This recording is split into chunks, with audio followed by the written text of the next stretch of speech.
This podcast provides a platform for our guests to express their own personal views and opinions. Some or all of these views and opinions may not be shared by Ben and/or Yoel. Don't do it because your therapist told you. Don't do it because your friend told you. Don't tell it because of the kick-ass vacation you're going to take because you're going to be free finally. Welcome to the Too Dad to Quit podcast, The podcast where we highlight stories of dads on the other side of divorce. to inspire and give strength to dads going through it. I'm Ben. And I'm Yoel. Welcome back to the Too Dad to Quit podcast. You can find us on toodadtoquit.com, Too Dad to Quit on Facebook, Twitter, Instagram, YouTube, and YouTube clips. I would like to say hi to all of our listeners in the USA, Sweden, London, and the Philippines. Thank you for listening, and we are really enjoying watching the growing listenership. Do not forget to subscribe, so take a second now and hit that subscribe button so you don't miss our next episodes. This week, we are sitting with Gary Miskin. Gary is an old friend of Yoel's. He's apparently 6'7" and used to have a full head of red hair. Gary is he's a passionate guy. He's been on a spiritual journey, which seems to have started at a very young age and has morphed into a foundation for his life and his growth. He has now on his second marriage, and he has 7 kids. Now, this guy is full of life, an entrepreneur, a professional, and it sounds like he's done a ton of work on himself, and he's got a lot of wisdom to share. Yeah, Gary's going to love that you brought up his height and former red hair as an opening, although he said it himself, so he kind of walked right into that. I literally could say I love Gary. I love the guy. And, he's done so much for me. And the reason I'm saying that for our audience is because when you listen to Gary speak, he not only talks a big game, he actually really lives it. He embodies it. He embodies spirituality. He really has helped me, as I mentioned during the podcast, you'll listen, not just, part of my post-divorce incarnation, if you call it that, but even earlier on in my life, he's always been there to remind me that we are, we're spiritual beings having a physical existence and not vice versa. And, he's got so many different insights and wisdom that he's accumulated through years of hard work. And he talks a lot about the guts. And that really is true. It takes guts because it takes courage, being open-minded, not cynical, to go through a spiritual seeking. Sometimes the answers that end up being the truth that we learn from going inwards in meditation, the truth isn't always easy to absorb. So it really takes a lot of guts. And Gary's a guy with a ton of guts, a ton of heart, ton of energy, ton of spirituality. And I am so excited that he joined us. Yeah, I couldn't have said it better myself. Make sure you are listening closely. And this is one of those episodes that I think you may have to listen to more than once. Enjoy. This week, we're sitting with a good friend of mine, Gary Miskin. And, I kind of feel, I was thinking about this when I was thinking about giving the bio. I remember watching the Oscars and Billy Crystal introduced Jack Nicholson just as Jack, because he didn't need any introduction. And I've known Gary for so long that I feel like he needs no introduction. But for those who don't know him, I guess he does. So I'm just going to read a short bio, and then we'll get right into it. Gary Miskin is an entrepreneur and co-founder of a successful stock brokerage in Toronto, Canada, where he was also born and raised. Gary was divorced in 2002, happily remarried in 2004, and is a proud dad to 7 children. Gary is a devoted meditator and constantly seeking spirituality and personal growth. And I have to add, Gary has been an absolute tower of strength for me in so many different facets of my life, both in my prior life, prior to divorce, in my life during divorce, and in my life post-divorce. And Gary knows how infinitely grateful I am to him. Gary, I can't thank you enough. I'm glad I could do this publicly as well. So really thank you for everything, and thanks for joining us. Thanks for having me. Absolutely. So let's dive in. For those who don't know you, just for our audience, tell us a bit about yourself. The generic "tell us a bit about yourself" question. Your life in Toronto as a child, growing up, and anything else that you want to share. You want to start at childhood? I mean, we've got 5 hours, right? Typical Toronto childhood. I don't know if there's such a thing. Raised religious, went to the standard religious schools in Toronto from elementary through high school. Went to yeshiva in Toronto. Went to Israel for a year. A couple of years in Milwaukee, in base medrash over there, which is post kind of gap year. I kind of extended my gap year probably longer than I should have, because I was trying to figure out what it was I was going to do. I wasn't particularly strong in school.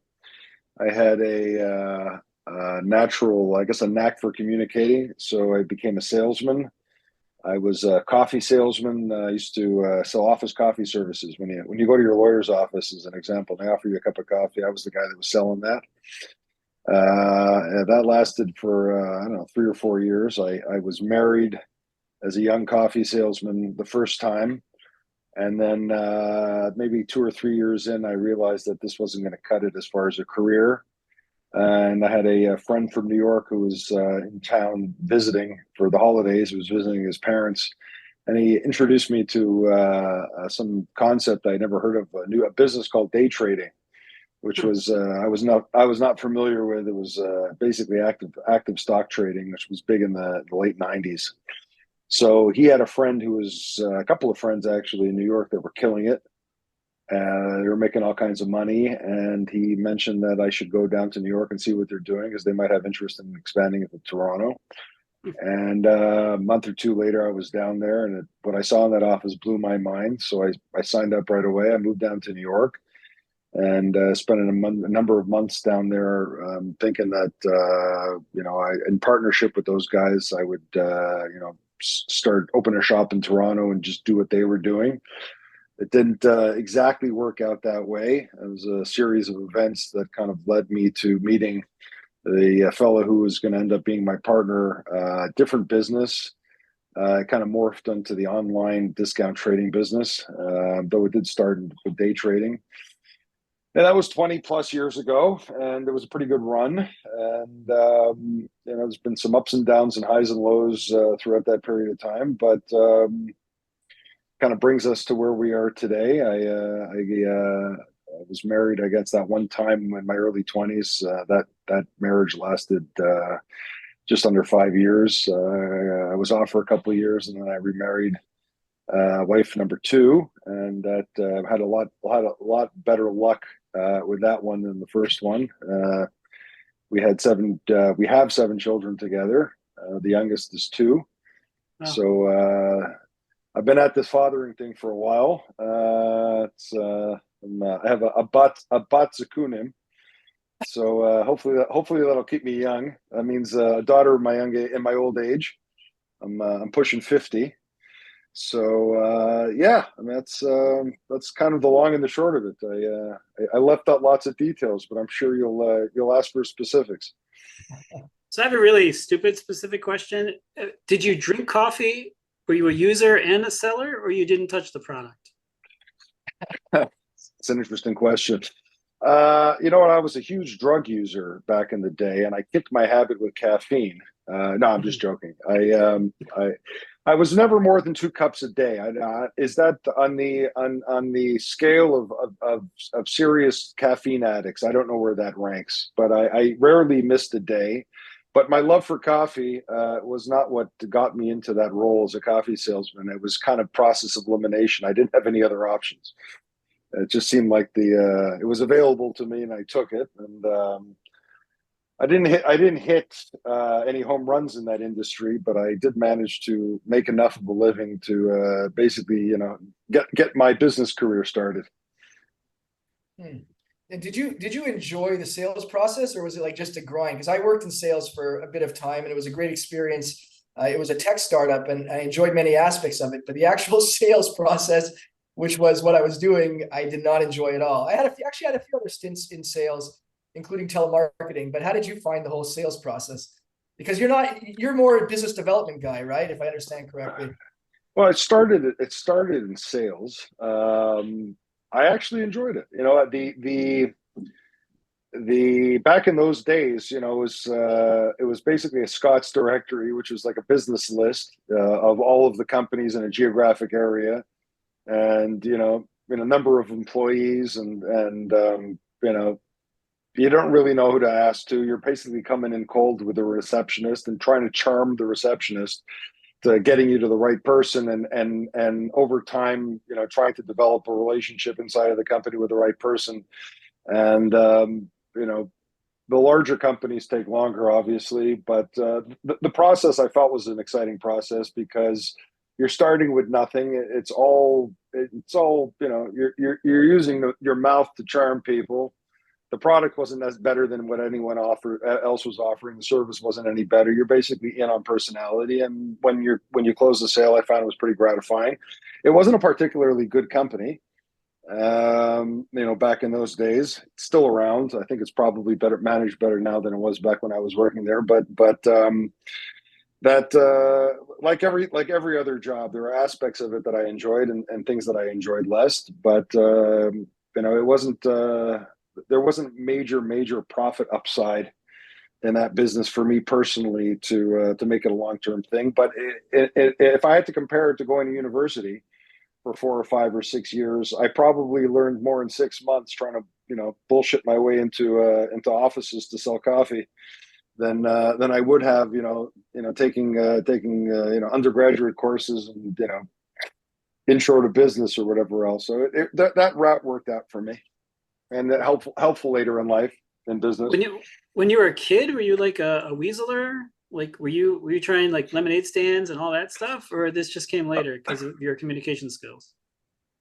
I think I always had a personality for sales. When I was I must have been 15 or 16 years old. I took a summer job selling cash register rolls and ribbons as a telemarketer, and I was actually quite good at it. After like a couple of weeks, I had the sales manager using me as an example of what to do and what not to do to new trainees. So, and I was mentoring a couple of them. I wasn't a particularly good mentor, but my technique was pretty good. I had an easygoing style. I try to convince them not to buy something from me.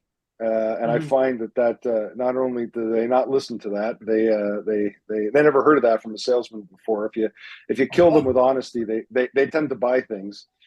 So that was really my technique, and I figured that out selling blind, when I was 15 or 16 years old, and yeah, I mean, just listen. It's I wasn't going to be a rocket scientist or a neurosurgeon, so there wasn't and manual labor wasn't my thing. I would kind of there's only a few things. What else am I going to do exactly? Other than rob and steal. So yeah, salesman seemed to be where it was going, and that's what else can I say? I figured it out relatively young. Yeah, my late brother was a used car salesman, and he used to say his best line was the guy who comes in and asks how much the car was, and he'd say, "Oh, yeah, it's too expensive for you. Well, let me show you the other one." And 9 out of 10 times they would go and buy that car. It's a lot of mind games. There's definitely psychology.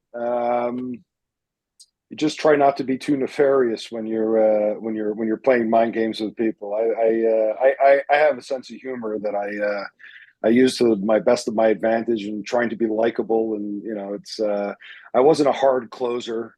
I still not a hard closer. I think I discovered relatively young in sales what served me was coming across that what you're selling or how you're selling is you're trying to help them as opposed to try to get something over them. If they get the sense if your target gets the sense that not only are you honest, but you're in this for a win-win, you obviously want to make the sale, but your motivation is to better the life of whoever you're selling. That's why certain certain, businesses or certain items, I could never possibly, even with whatever personality or, sales experience I have, I would not be effective in those areas because you're not helping them.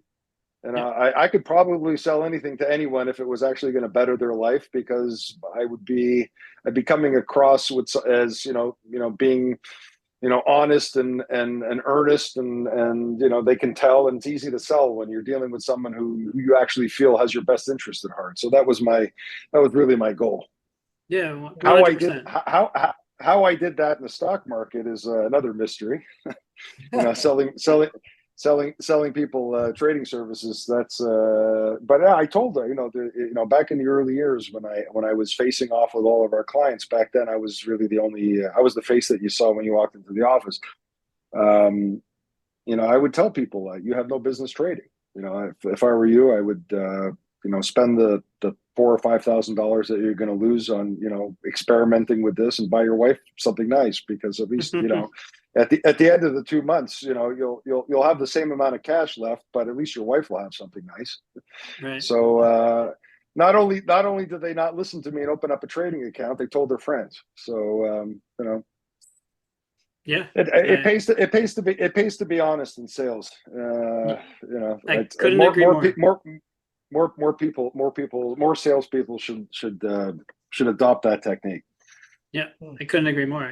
When dealing with tech, which is my day job, so in the sales, it's figuring out, people are using, there's similar products in the world, and it's just figuring out, hey, what does that not do that you need, and showing them that we can do it. And it's usually as simple as that. Like, if you can solve a problem, yeah, I hear you. Yeah. You solve a problem for somebody, and you make their life better as a result. And it's that's how you build relationships. You can make money doing that. I don't know why more people don't think of it that way. But anyway, I think a lot about this, because I think a lot of it has to do with confidence. There's a certain charisma and energy, and knowing you like I do, Gary, like you have that charisma, and it's not taking away from, you working on developing your skills or anything like that, but you're also born with that gift of charisma and energy, and having that aura about you. And I think, and that's sort of confidence with how you say something, because a lot of times people can be sure that what they're offering helps somebody, but if they don't have the confidence to portray that, it doesn't come across and it doesn't get well received. And I was actually going to tie this, because I've been having this discussion with somebody recently also about dating. And I know you weren't into the dating world that much between your first wife and now, with your second wife. But I always wonder about the transferability of the idea of people that are good in sales. How are they in dating? Because there does seem to be a correlation. And I think that has a lot to do with the confidence that somebody carries himself with. Would you agree with that? I think the confidence didn't, the fact that I was selling, and the fact that I had a natural ability, to connect with people and to sell, is what made me good. And being good at what I was doing is what made me confident. It wasn't the fact that I was a good communicator. If I was sitting in front of a computer, doing other people's taxes as an example, and a great communicator, I probably wouldn't be. I wouldn't be that charismatic. I mean, I wouldn't feel. I shouldn't say that. I should say I wouldn't be doing what I'm supposed to be doing. I wouldn't be using my talents and my abilities, in my day to day, and and I wouldn't feel confident. Because I was, using my ability to communicate in a field where you have to communicate, and I had ability to shine because I was doing what I was supposed to be doing. I think the confidence came from that. There are guys that are not particularly great communicators that have a lot of confidence because they spend a good, portion of their time doing what they're good at and excelling at what they're supposed to be excelling at because they're good at it. They're not mismatched between what their talents are and what it is that they're doing. The confidence comes from that, and you don't have to be an amazing communicator to be confident. I know a lot of very confident, high power people that aren't good communicators at all. On the dating front, it happens to be that, I'm religious, and when I was dating, as a religious Jew. And, you're you're building a relationship in a relatively short period of time, because the purpose of the dating is to get married, and you don't have a lot of runway. You don't have 2 or 3 years to figure things out. You're making an impression. So I was good at it, and I didn't do it for very long. I really only dated 2 women. I married them both. But as my talent was suited for that type of endeavor, because and I was good at it, and I came across as confident, because I'm sitting on a date trying to impress someone, and that's what I do. So I'm doing what I do, and I'm good at it. So you're going to come across as confident. So I I don't know if that answered the question, but confidence is, to me, excelling at what you're doing, what you're born to do, what you do better than anybody else, and it feels good when you're doing it, and either selling coffee, or brokerage services, or dating. I was successful with it because I had that natural communications ability, which was necessary for all those things. A little long-winded to answer your question. I don't know if This is a podcast. This is a podcast. Long wind away. How does somebody, because you talked about somebody not being aligned, and fortunately you were able to align yourself pretty early on, and you've made quite a run of it, both professionally and personally. How would you have advice for someone out there, especially because this podcast, a lot of it is to inspire others that are maybe going through a hard time, have gone through a hard time in life.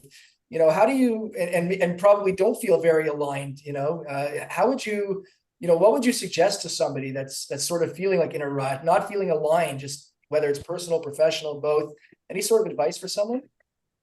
When we're talking, when you say aligned, to me that can mean a couple of different things. So you tell me specifically how we're using that word, and I'll give you my best answer. Aligned with what? Oh, I kind of borrowed your term, but let's say out of sorts. Like they're just not. Let's take the example of somebody somebody in our audience now who's gone through a divorce. He's kind of like wondering what happened. How did I get here? Job's not going great.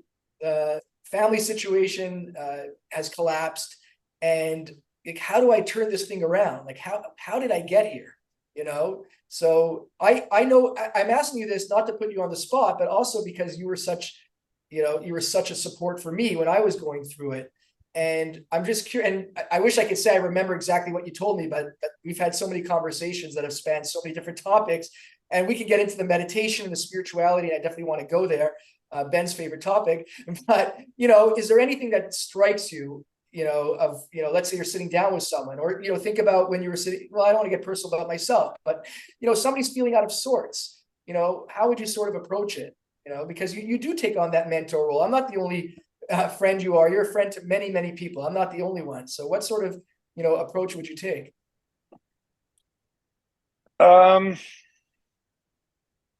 going to have to go straight into the spiritual stuff, because that's really what helped me. That's how I evolved. And when you were going through your situation, we got right down to it. I mean, so let's go right into the spiritual aspects of this. When I was going through my difficult period, where I didn't have any control over the situation, I wasn't the one that terminated the marriage. I was kind of like a deer in the headlights, and I had the first time in my life, absolutely no control over my situation.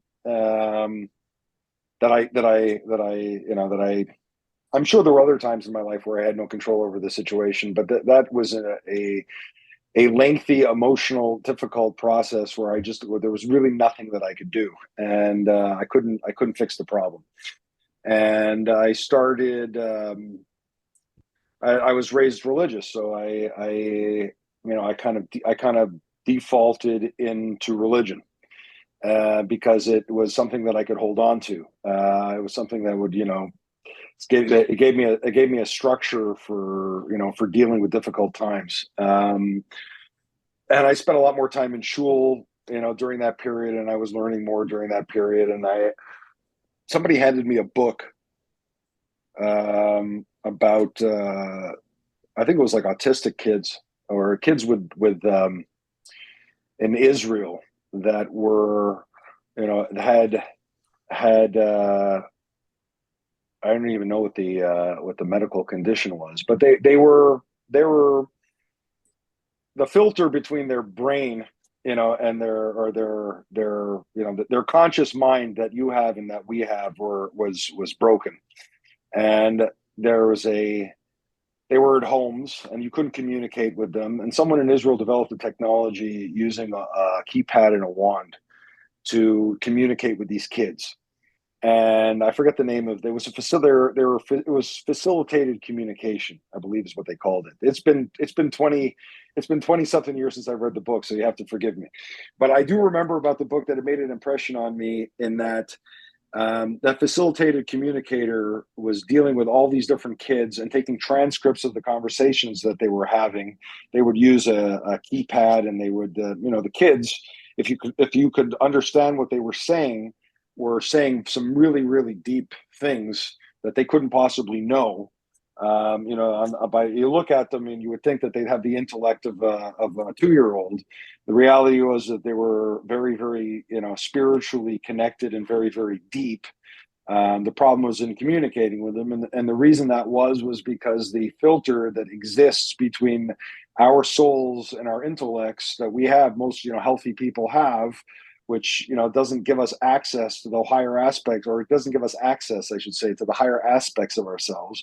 These kids, because there was something wrong with their brain, didn't have that filter, and the connection between their higher selves was not impeded. The filter was gone. And so a lot of these kids were saying exactly the same things to the facilitator, and talking about between lives, things on the other side of the curtain, things that they couldn't possibly know.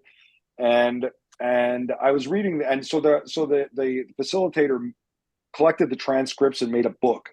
So I read that book, and it was in English, and it was a lot of work. Most of the work was done in Israel. And it made an impression on me because I've always been curious in spiritual things, but this was something that you couldn't ignore. The author wasn't making up these stories, and these kids were saying things that were completely make you fall off your chair. So that kind of started the understanding that there's more to this than what we see and what we've been told, and what our five senses would indicate. And that started a path for me into, using first the religion, that when you as an Orthodox Jew, if you want to get more spiritual, I was doubling down in religion. I was praying more often. I wasn't, I was going to pray with a minyan. I was learning 10 hours a week. I paid somebody to learn with me in Israel to basically get I had learned Talmud in yeshiva for years, but I wasn't particularly good. I took it seriously now as an adult, going through this divorce and trying to, make some sort of a spiritual connection. I was looking to connect spiritually, to feel something. And it wasn't working. I was making multiple trips to Israel. I was paying a guy, like I was saying, to learn. I went to Uman for Rosh Hashanah. I was basically tapping into all of the spiritual, opportunities that you would find in the Orthodox Jewish community. And I was also starting to read things online, different, spiritual practices. I was learning about meditation. I was, people were handing me different books. One was about how they would train soldiers to go into deeper states of consciousness, to be able to leave their body and to be able to bring back intel that was, accurate 90% of the time. Crazy. I mean, they made a movie out of that for anyone who's interested. I want to continue the narrative, but I just want to ask you, because I'm curious, were you always spiritual minded? Because I'm, in terms of like your family, I think we relate in this regard. It doesn't strike me, you're more of like an outlier in your family. Am I right? In terms of like the spiritual seeking and turning to spirituality. So were you always like that? Or are you sort of born with that seeking, or, like what made you turn to spiritual sources, or what, I think you're born with it. I think there's a certain aspect of your personality. I remember when I was in grade school, I lost my bike plate, and I freaked out because I knew my mother was going to kill me, because I had probably 3 months before I probably lost another one. And I remember looking around the school. I was like late getting home because I was like for an hour going to all the places where it might be. Probably I threw it out with my lunch probably. But anyway, I remember being, overwhelmed with fear of what I'm going to have to deal with when I get home. And I remember getting into like it was a crouch type of a crouch position with like this, like, you're bracing for impact when the plane is going down.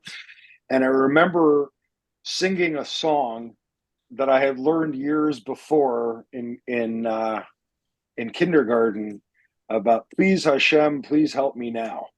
Like I was appealing to the higher source in song when I knew that I was in big trouble, even as, a 10-year-old or an 11-year-old or whatever it was. It was just, it's come, when you're going through a difficult, stressful period, even as a child, appealing for some sort of heavenly divine help, it came naturally to me for whatever reason. And I'm sure it does for a lot of people. When I was going through the divorce, and as things were breaking down, and when I got divorced, and I had to go, with my tail between my legs to move back into my parents' house, in my late 20s. That was a very painful period, and I didn't feel like I had any control, and I defaulted to, looking for some sort of a spiritual help in order to get through it, or for an explanation as to why it happened, and for the power in order to deal with it. Because what else am I going to go? Like I kind of disassociated from my friends at that point, because there's nothing that they can tell you. And my friends were the same friend. My friends were friends with my ex-wife. So there wasn't a hell of a lot of comfort there. And, I'm not going to talk to my parents about it, because what the hell are they going to tell me? So like, what else are you going to do? So I went through the normal channels that most guys that were raised religious are going to: more davening, more learning, some people go dabbling, some people go into dabbling in Hasidus. well, yeah, but Yeah. some people go to like, women, or, could be drugs, could be alcohol. Some people look for outlets the other way. So it's not, it was your default, fortunately, but not everybody goes to that default, right? So. Well, at the time that it was going on, I didn't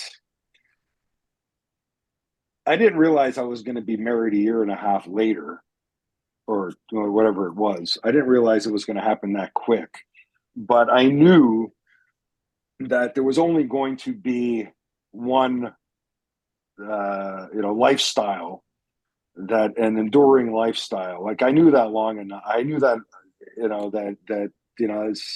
if I check out now and I go to Vegas, for the next 2 years, and I strip everything that moves, if that was even an option. It wasn't going to be an option, but assuming I could go down that road, I knew that getting back on track and being able to re-engage with a wife and having a family would be difficult, and that I'd be shooting myself in my foot. And I knew that I was, in my late 20s, and that I didn't have a lot of runway. A lot of my friends are already on their second and third kid at that point, and I felt like I needed to get started. And I knew that I wanted to get back on the horse pretty quick. And I knew that going that route would not be. And I'm old fashioned that way. Like I was never a big hit with the ladies. The communication of aside, my abilities aside, I was a guy's guy. I grew up in a dorm. I went to, I was hanging out with guys, for my entire life. So I wasn't, and my friends as well. My childhood friends, even in our adolescence, we would sit around and watch movies and smoke cigarettes and drink Diet Coke, and we weren't big club goers, or the ladies' men. So yeah, that was so I got into learning as opposed to going the other way because I knew that I knew I wanted to get on the horse. I didn't need any distractions. I knew that those distractions would affect my the quality of what I could expect later on, and it would just be a distraction. So I didn't go that route. Had I had better opportunities, whereas if I was hanging out with a different group of guys, I probably would have cracked. But the Lord was good to me, and I stayed on the straight and narrow until the right woman came around, and the rest is history. But I took the spiritual approach, and while that was going on, it was the early years of the business, and the business was very, very difficult, and we didn't get paid for the first couple of years, and money was tight. I moved back in with my parents because I, frankly, didn't want to spend the money on rent because I really wasn't making that much. In the early years, I was doing hashgacha. I was working as a rabbi, on the weekends, go to the farm in upstate New York, maybe a 3-hour drive from my house to get paid $15 an hour to pay the rent or to keep at that point, I was living with my parents, so I didn't have to pay rent at that point. But, as the marriage was breaking down and I was still paying rent, I would make $15 an hour US. That was a lot of money back then. I'm living in Canada. It was hard. So the combination of, not having a wife, living with my parents, not having any money, struggling business, that's fertile ground to discover your spiritual side. And that's what I did. And I really didn't start having success until I got into meditation. I enjoyed the learning. I spent a lot of time learning. I enjoyed it very intellectually stimulating. I got a good feeling that I was spending my time wisely. So there was a certain sense of accomplishment that I had, that not only was I learning and doing, I was increasing the size of my heavenly bank account, or at least I thought at the time. And I was staying out of trouble and doing the right thing, and the rabbis were happy with me, and got a couple of trips to Israel every year out of it, and I felt pretty good about it. But to be honest, I wasn't experiencing significant spiritual growth. And after about a year and a half of learning with the rabbi in Israel, who was a tremendous teacher, and I had tremendous progress with him in my learning, he didn't have any answers for me when I went to him and said, "Okay, so when do I get to meet God? Like, when do I start feeling him?" This is all good and fine. We're great. If I finish Shas, am I gonna? If I go through the entire Talmud, am I going to graduate to where I can feel God? And he said, "This question's it's above my pay grade. Why don't you go speak to my teacher?" So I was in Israel at the time. So he basically he sent me to some like a small shul around the corner from where he was situated. And I met this man. He was probably in his early 70s, late 60s, early 70s. He was, a big Talmudic scholar and a rabbi. And I basically asked him the same question, and I didn't get much of an answer. And I was thinking to myself, okay, I'm here. I'm at ground zero of Jewish spirituality. I'm in Jerusalem. I'm in the most Haredi neighborhood in Jerusalem. I'm talking to guys that do this, for 50 years. All they do is learn Talmud and keep the mitzvahs and live the lifestyle, make the sacrifices. And I'm asking him a very basic question, and he tells me I got to learn more.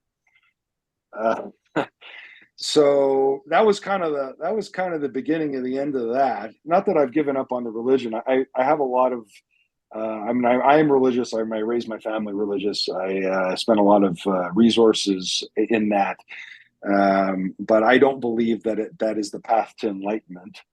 And most people don't really. Most people, that grew up like us, don't do a lot of experimentation. They want to make spiritual progress, but there is no catalyst to push them there. In other words, they don't suffer enough. They don't go through a divorce.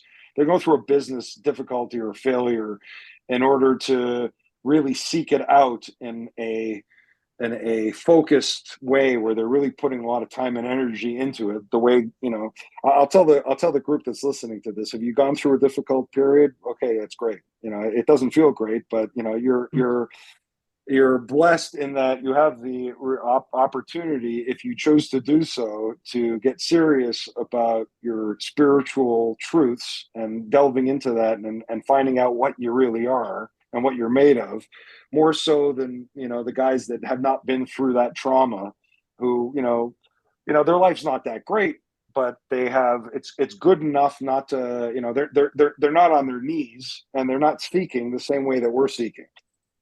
So they're actually in a disadvantage in that regard. And then the question becomes, okay, what are you going to do with that? So are you gonna make some spiritual hay, or are you gonna take you're gonna do weekends in Vegas 4 times a year? That's really you got to make. So for me, it was easy, but then I had to be honest. Making spiritual growth is one thing. The real question, now making the decision, I should say, to have spiritual growth is one thing.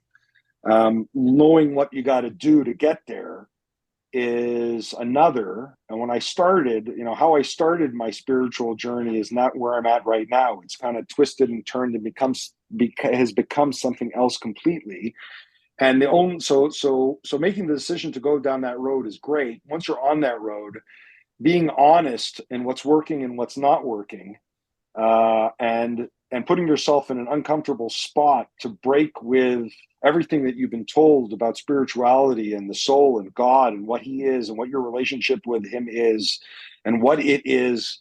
It's a lot of people don't want to do that. I'll have conversations about this sort of thing and the things that I've discovered with people that are firmly committed to Orthodox Judaism, and a lot of the concepts that I'm saying, they don't want to go there. They don't want to think like that. There might be a lot of overlap between what I'm saying and what they know, but certain things kind of scare them. They think that if they keep going to pray 3 times a day, and if they spend an hour or two a day learning, and they're very they're serious about their observance of the rules and whatever else, that's going to get them there. And after 2 or 3 or 4, 10 years of doing that, they're not getting where they want. They're not honest enough to really step back and say, okay, is this working? Is this not working? If it's not working, why not? What do we got to explore? Maybe there's other avenues. They just keep, what's the Einstein thing, that the insanity is doing the same thing again and again, expecting a different result. I'm paraphrasing.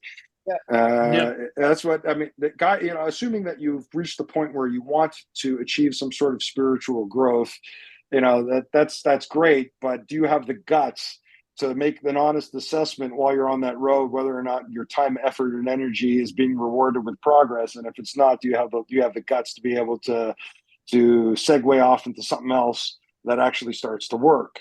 If you're not too invested in spiritual or religious traditions, it's easier. I actually was heavily invested in spiritual traditions and techniques, but I was honest enough to say, okay, you know what? If this was a business, it would be a loser, because I'm dumping, the time and the effort equivalent of millions of dollars in investment and time and energy into this, and my yield and my profit margins are terrible, and I'm Let me not ask you getting a what I question, want. Jeremy. Let me ask you a question, and again, not to take away from your journey, but again, based on what we're saying, that you have that sort of innate spirituality to you, and we're such good friends because, and not to toot my own horn, but I feel like I'm more spiritually inclined. That doesn't mean I'm getting straight A's in it, as I heard Matthew McConaughey use that expression, which I love. But I like to feel that I am spiritually minded. But what about some people are just, wouldn't you say that's just not in their DNA? They're not wired that way. They don't go to those levels. Like, I've had lots of discussions with lots of different guys or gals, and I can just tell, Gary, you and I have talked about this a lot. We're just kind of like, and I'm not saying that it means I'm better, but we're just on a different wavelength. It's kind of like I feel that I'm trying to go deep sea diving with them, and they kind of just want to snorkel on the surface, and they just like, what's there to see? And I'm trying to say to them, like, there is so much more beneath the surface, but they're like, no, I just want to stay on that. I just want to stay on that surface and snorkel. So what would you say about that? Like, is it, can you say it's just a personality thing? Not everybody's ready. It's a there's a quickening when you go through trauma. There's a quickening in your being ready.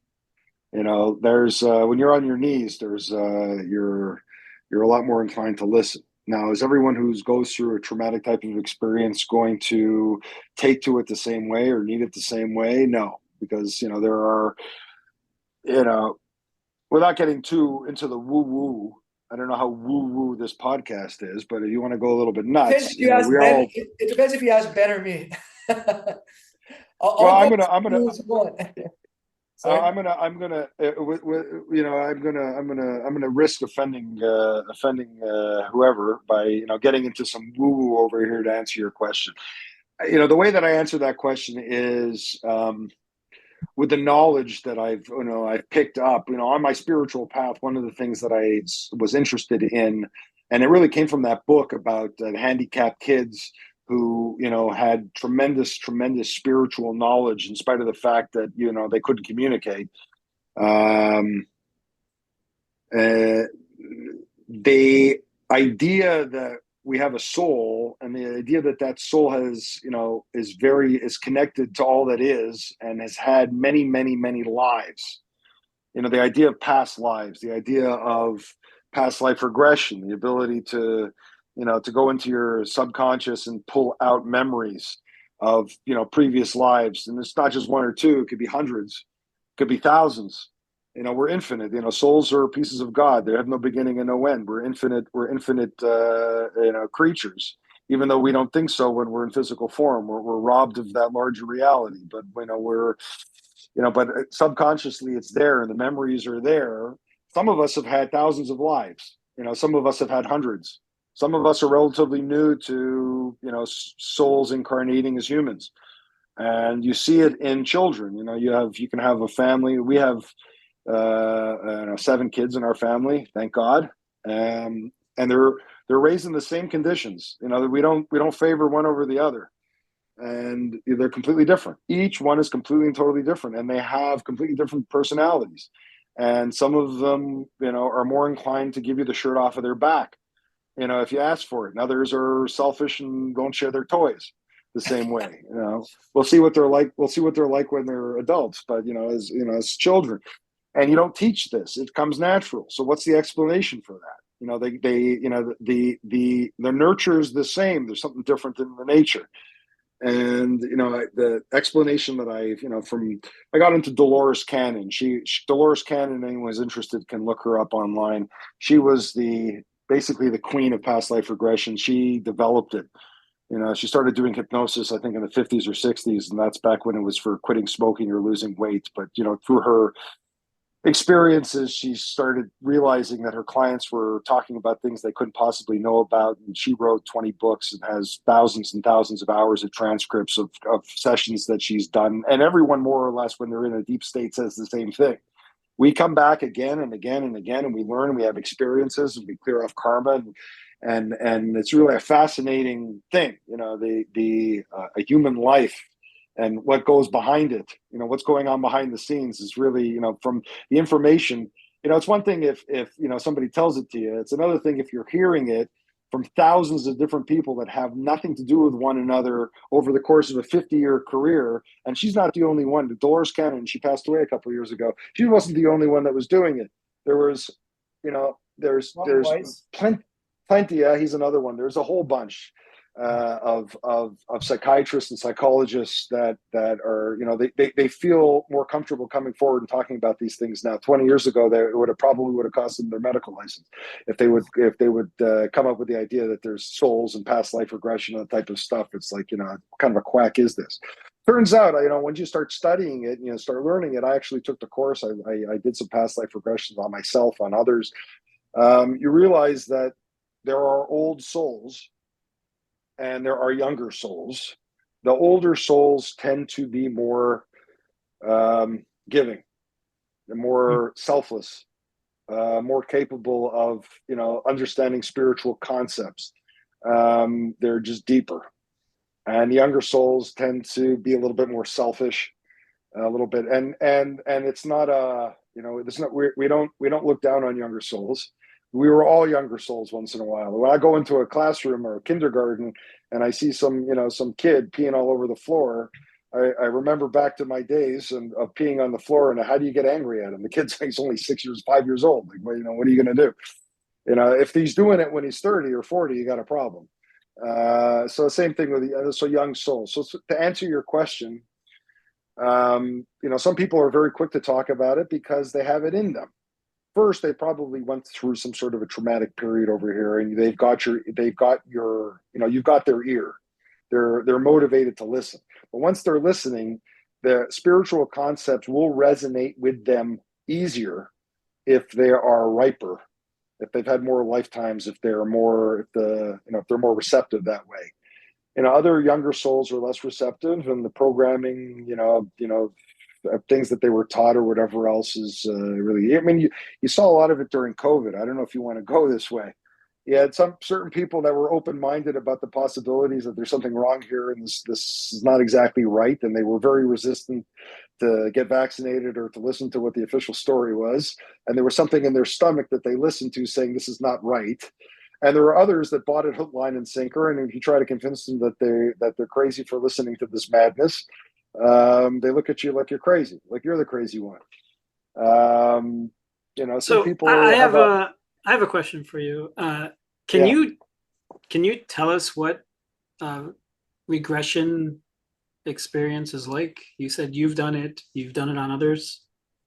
Yeah. What does that process look like? Because my mother was into some of the woo-woo stuff, like rebirthing and Reiki and a whole bunch of other assorted things. But Yes. what was it like? What was it like for you? I mean, I thought it was fascinating. I mean, it's hypnosis. I mean, you get walked through. It's like a guided meditation. You're brought to your heart rate. Your heart rate goes down. Your breathing gets shallow. Your heart rate goes down.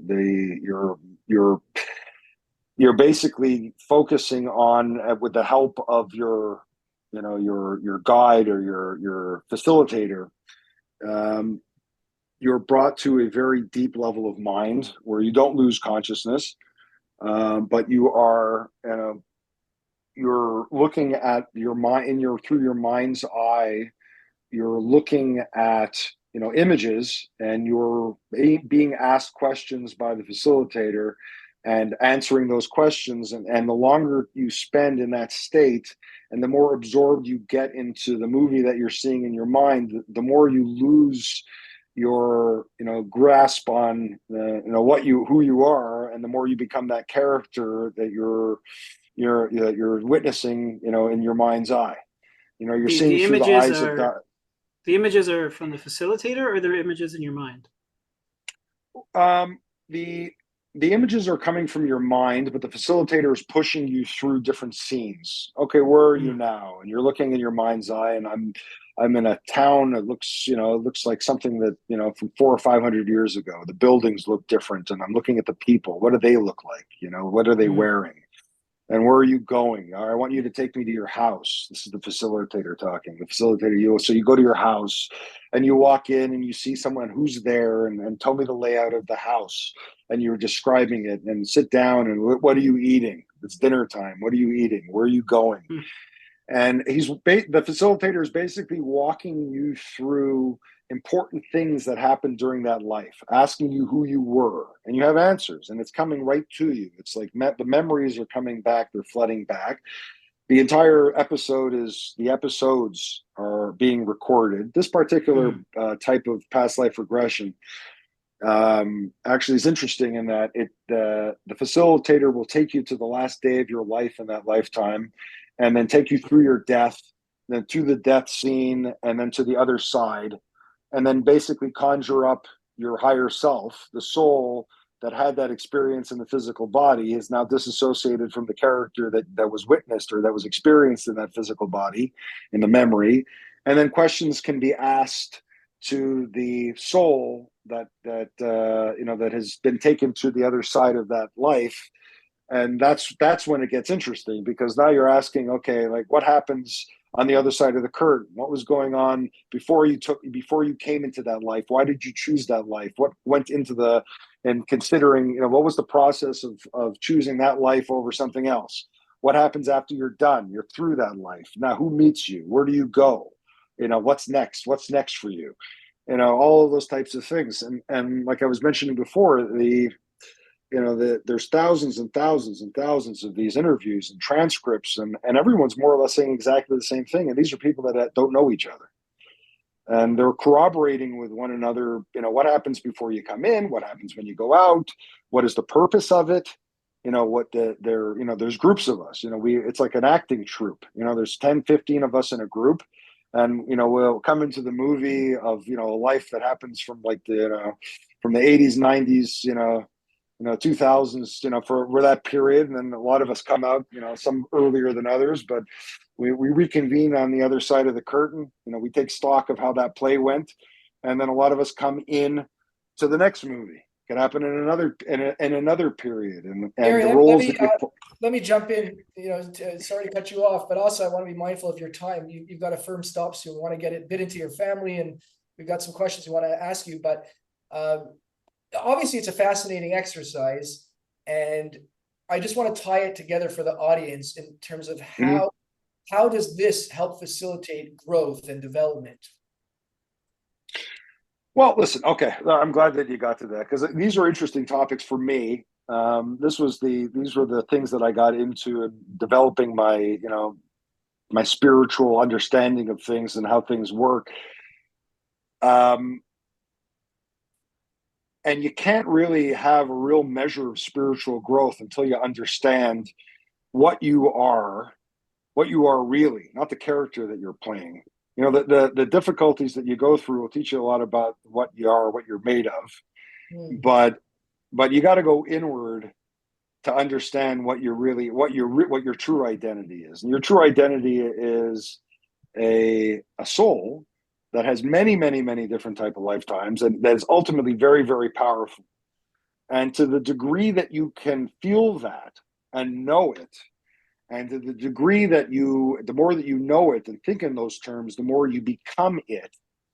The more you become it, the easier it is to control your reality. Because at the end of the day, and this kind of gets to the crux of what you're asking, at the end of the day, we're all souls. Souls are pieces of God. God can create whatever he wants. God is all powerful. Well, we are pieces of him.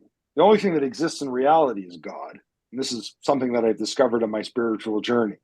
Whereas before, when I was thinking that God was the king or the master, and I'm the student or the son or the slave or whatever you want to do, he's up there, I'm down here. He tells me what to do. If I follow, I get rewarded. If I don't, then I get punished. That is putting distance between me and God. And what real power do I have? I'm just a servant. If you start going inward, and when I say inward, I mean you start meditating and you start feeling, you start putting your conscious mind and all of your thoughts and your intellect on the shelf, and you start letting your soul come through, and you spend more and more time in that state, it changes you, it colors you, it makes you think differently, it makes you feel differently.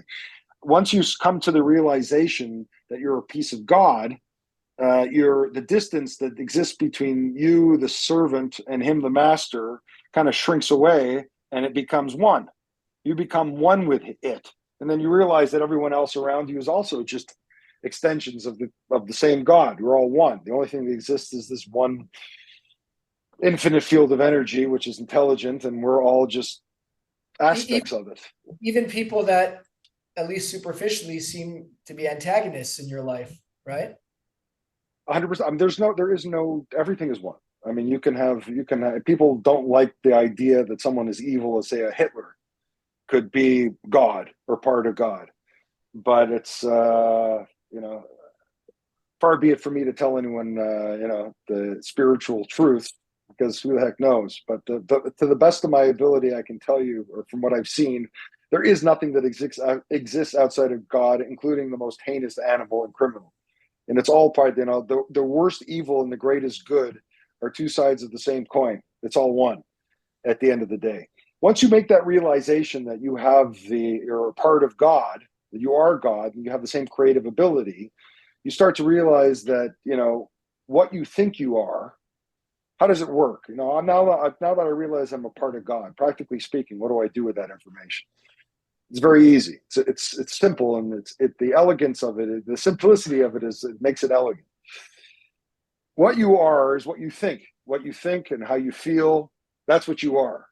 If you think well, if you think positive, if you think that the glass is half full, if you think that you create your own reality, if you think that things are amazing and there's no lack, and that there's love, and that there's family, and that there's all of these things, if you're feeling these things and it becomes your reality, because you are a piece of God and have that creative God-like ability to create your own reality, that your outer world starts to reflect that.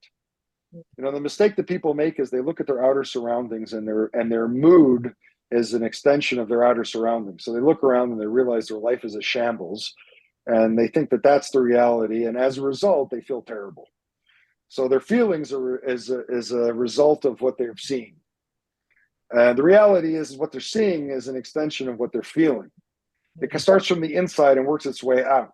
They feel like a loser. They feel hard done by. They feel cheated. They feel like they always get the short end of the stick. And because they're pieces of God, then God creates whatever it is that I am that I am. I am a loser. I am hard done by. I am always failing. People are always taking advantage of me.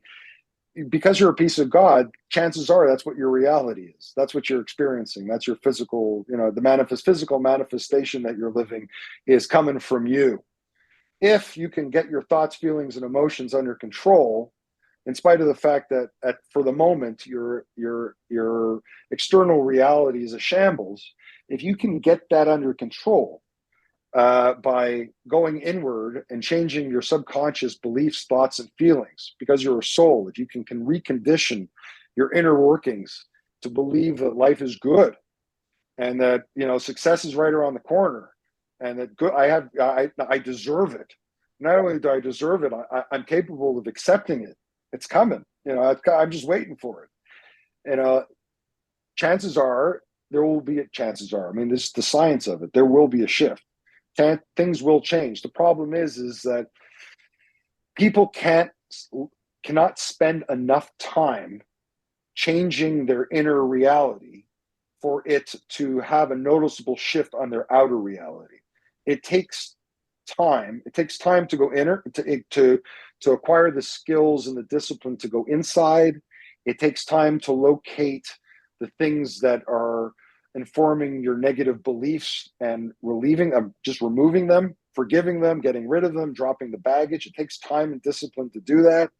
It takes time to figure out why you're here and what it is that you're supposed to be doing. We started this conversation discussing, what your happiness comes from doing what you're supposed to be doing, what you're good at. If you're doing what you're good at, like everyone's got a talent or two. If you're using that talent or two and you're excelling, you're going to be happy. That's just the keys to a good life. Knowing what you're good at and doing it.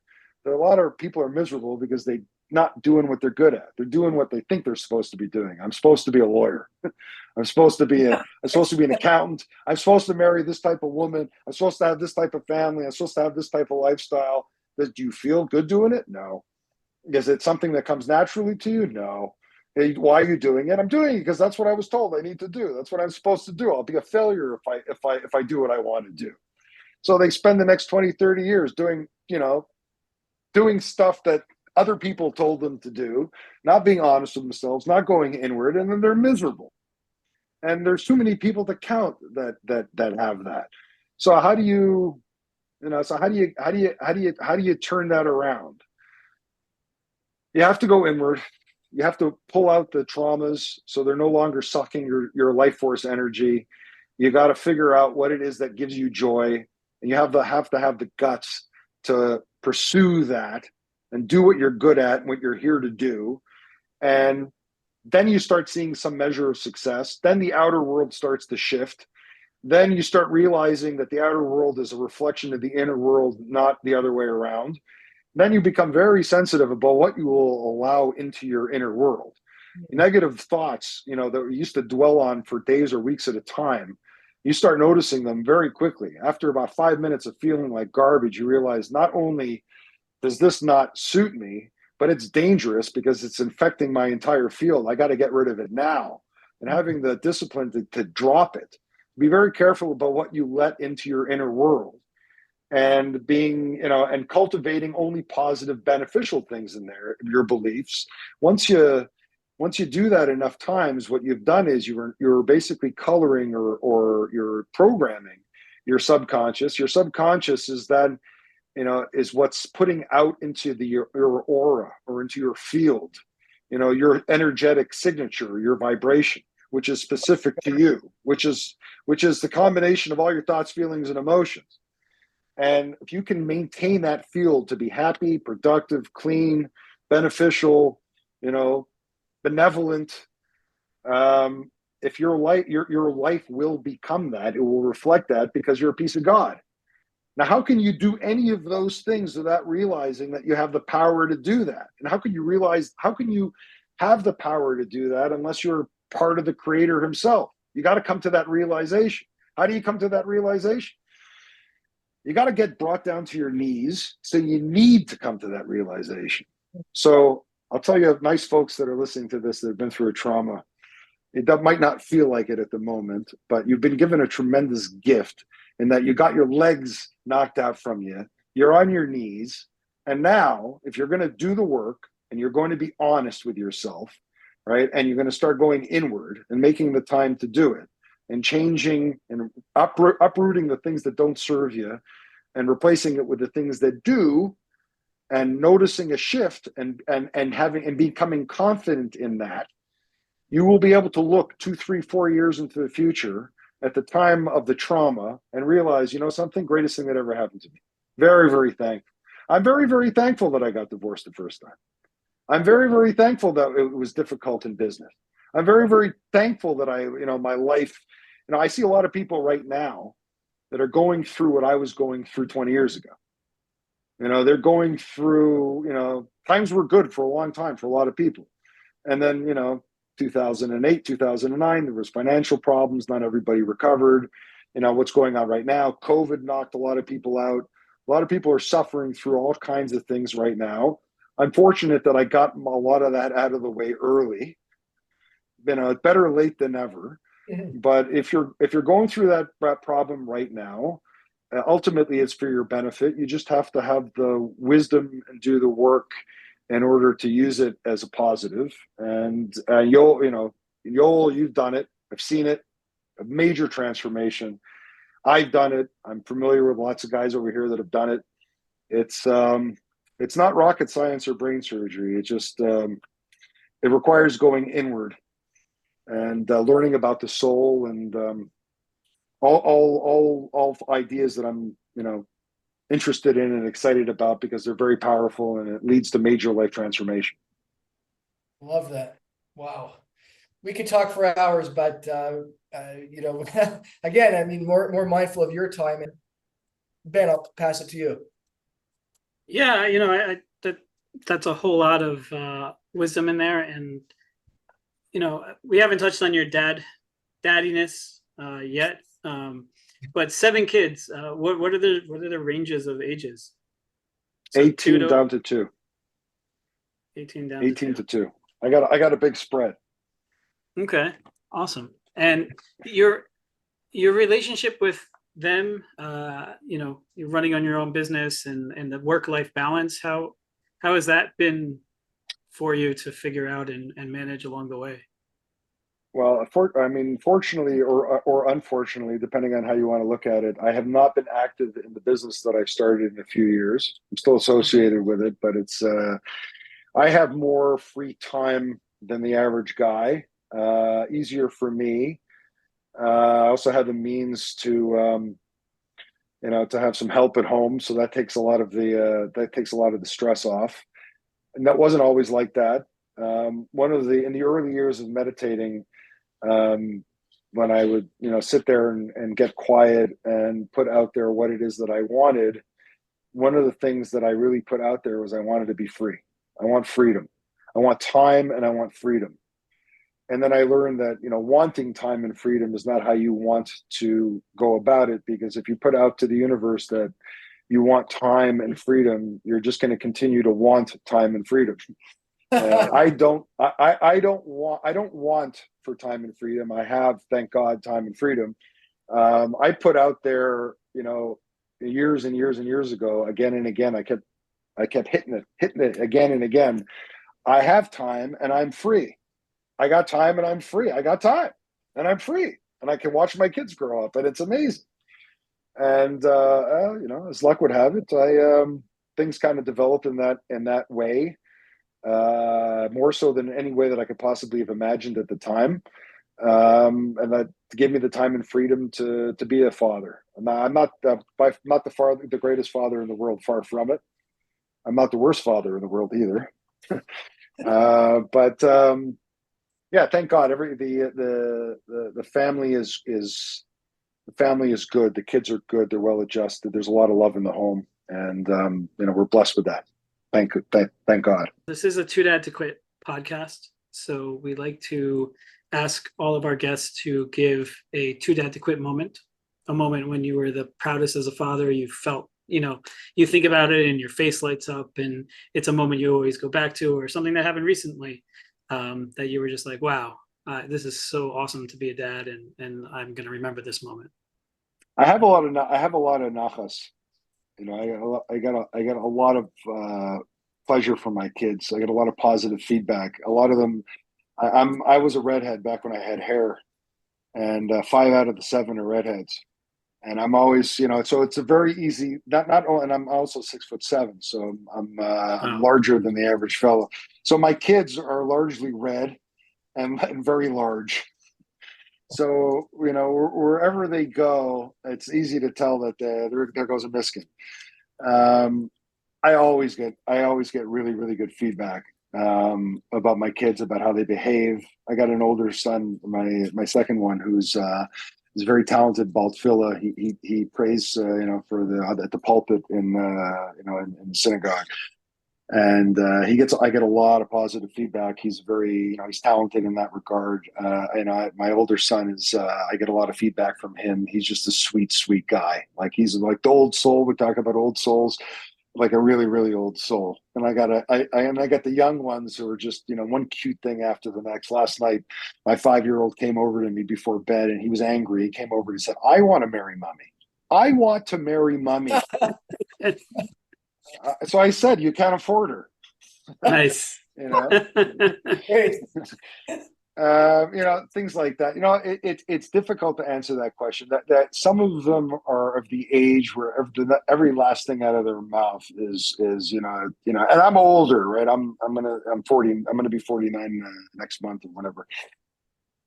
And so for me, I have more help. I'm a little bit more mature having kids, so I can probably appreciate them a little bit more than someone who's sleep deprived and has to get up and go to work, and it's killing them. So for me, those those moments of having pleasure from the kids and from what they say, or from the feedback that I get from them, I get a fair amount. Come up with the other particular stories. Ask me one more question, it'll come to me. But Sure. they just happen to be really, really good kids. Thank God. And a lot of it has to do, most of it has to do with it, with their mother. I mean, there are some women who are they were born to be mothers and to have families. My wife, you had asked her when she was 5 years old how many kids she was going to have. She said 7. How did she knew that? I don't know. She just knew. She always went, "What do you want to do?" "I want to be a mom." She just has it in her, and it's one of the reasons that either consciously or subconsciously, I married her.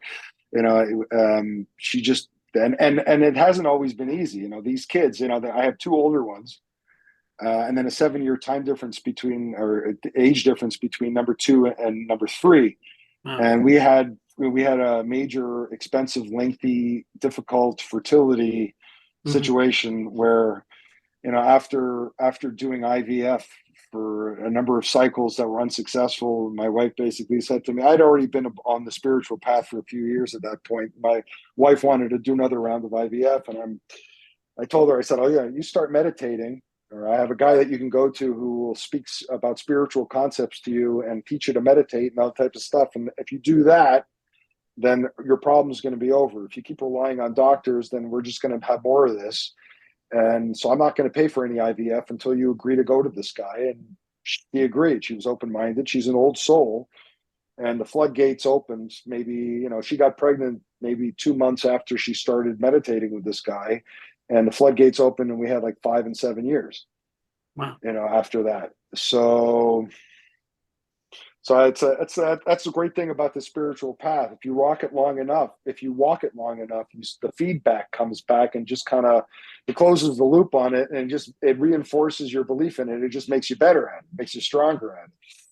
So she was born to be a mother. She put in a lot of time and effort to have those kids. There was a lot of praying that went into them, especially the last 5.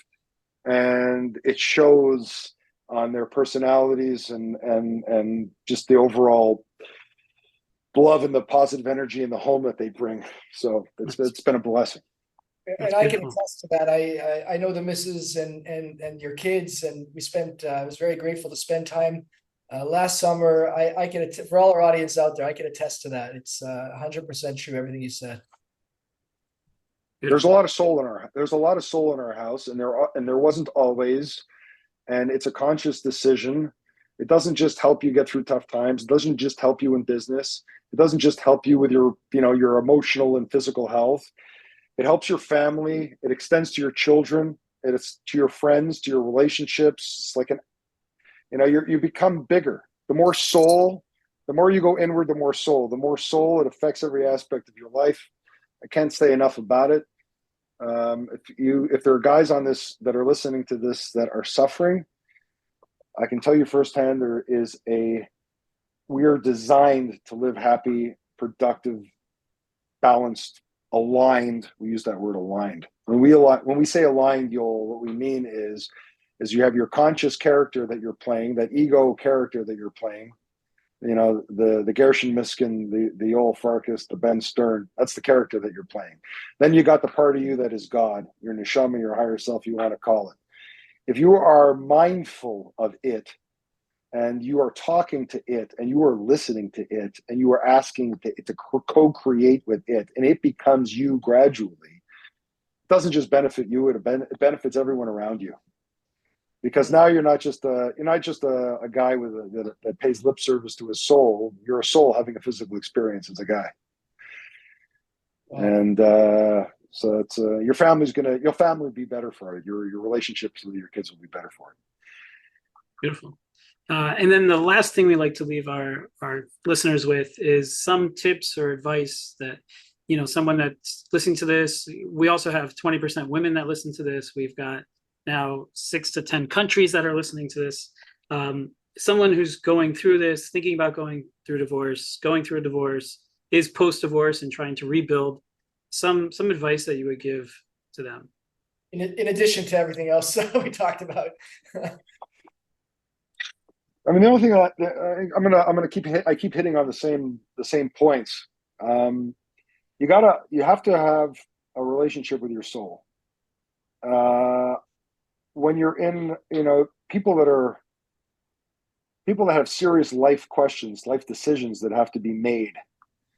Obviously most people, talk to a therapist, talk to your friends. Most people don't talk to themselves. Most people don't quiet the mind and conjure up that voice. Don't have a relationship with that voice. Don't trust that voice. We all have inklings in our stomach about, should I do this? Should I go right? Should I go left? Most of us we're never trained, we're never developed the trust in whatever our intuition was telling us. And, talking to your intuition or talking to your higher self is not just good for, manifesting the life that you want. It's also good because they know more than you do on the other side of the curtain. They know what's right. They know what you're supposed to be going through. They know how much you can take. You got to ask them. And, going through that type of thing that traumatic type of a thing where you have to make decisions that are going to have huge ramifications, not just for yourself, but for all kinds of other people. If you are not quieting your mind and having an honest conversation, to pouring out your heart to yourself, to your higher self, the part of you which is God, that's the relationship. You have to personalize your relationship by God by realizing that you're really talking to you, talking to the higher aspects of you. If you have honest conversation over a period of time with your higher self, and you tell your higher self how you feel, and you ask the question, and you wait patiently for an answer, it might not come that second, it might come a day later, it might come 2 days later, but you'll get your answers, and you'll know that it's them, that it's your higher self talking from the other side of the curtain, because it's not something that you would come up with yourself. Often you hear something that you don't want to hear. And if you're honest and true, then you'll take that advice and you'll go with it anyway. And you won't kind of glaze over it and pretend that you didn't hear it. If you're thinking about making a major life decision, I think from what I've learned, it might make sense to delay making that decision for as long as it takes for you to be able to develop enough of a relationship with that inner part of yourself, and ask that. And if the inner part of yourself says, look, something, you've done everything you can and you have a great life to live, and there's things that you need to do and you're being encumbered over here, and you need to move on, as much as it hurts. People are often, I think this is true a lot with guys, better the devil right? It's like, why take risks, and who the heck knows what's going to be? So if it's going to be the guy making the decision to blow things up, don't do it because your therapist told you. Don't do it because your friend told you. Don't tell it because of the kick-ass vacation you're going to take because you're going to be free finally. Do it because you are in total alignment with that inner voice that says, something, you have a whole better life waiting for you on the other side of this. Muster up the courage and do what you got to do. And if that inner voice says the reason that you're having a difficult time is because you're not in balance and you're not in alignment, and your wife is busting your onions because you are not, you're not doing what you're supposed to be doing, and subconsciously she knows it, and she's giving you the message that something's not right with you, and that's how she doesn't know how to articulate it. She doesn't even know why she's saying it. She's your better half, and your better half is driving you nuts, and your higher self confirms that, and that's a problem with you, something that you got to change. And you sense that it's a problem with me, and if I fix that problem, then life with this woman will be better. Then that's the route you should take. So if it's resonating with you over time to get out, then listen to your higher self. You'll never go wrong listening to your higher self. Then get out. But don't after living 30 or 40 or 50 years, you never had that relationship. Don't meditate for 15 minutes, say, oh, it's set to move on, and then snap the fingers and you moved on because I listened to my higher self. Take this time, unless the building is on fire, take the necessary 2 or 3 or 4 months, go for a walk at night when no one's around, have a conversation in your own words to your higher self or to God, or however you want to identify with that light. Tell them that you're hurting. Tell them that you need help, you need guidance, that you're listening, that you know that he's there, that you're now more than ever, it's time to wake up and time to make the light the captain of the ship, and just to wait and see what happens. You keep going back every day. Go have that conversation. Take the 20 minutes, take the 20, whatever it is. And after a month or 2 months or 3 months of asking for guidance, if you don't have an epiphany, then you're doing something wrong. And then follow the guidance and see what happens. Chances are it'll work out. Wow, that's amazing advice. So thank you. We really appreciate you and your time and for coming on. And before we let you go, I just wanted to let everybody know this has been the Too Dad to Quit podcast. You can find us on toodadtoquit.com, Too Dad to Quit on Instagram, Facebook, Twitter, YouTube clips. And we are very excited to see you next week. Thank you for listening to the Too Dad to Quit podcast. Available at toodadtoquit.com.